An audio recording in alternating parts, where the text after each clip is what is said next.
scientific behavior and things like that, I was allowed to stim for an hour after lunch. Spin this little brass thingy around on the bedstead, dribble sand through my hands. I was happy when I did that.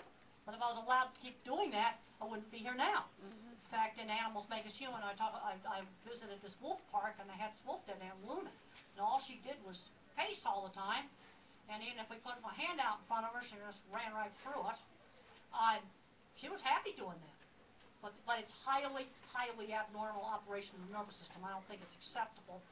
And one thing you need to do, get lots of exercise. These kids need a lot of exercise. Research on that is very, very clear. The other thing, in looking at some successes with some of the nonverbal individuals, is they need to be exposed to a lot of interesting things. There's a book called How Can I Talk If My Lips Don't Move by Tito Makapatahe. And if you're working with nonverbals, I think it's required reading.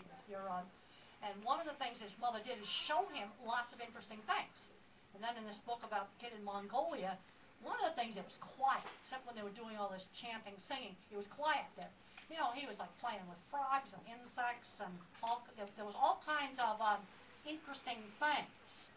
I think just like animals need to have interesting things to do, these kids need to have interesting things to do.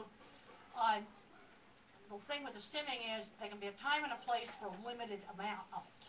Can I do a follow-up? That's the way I look at it.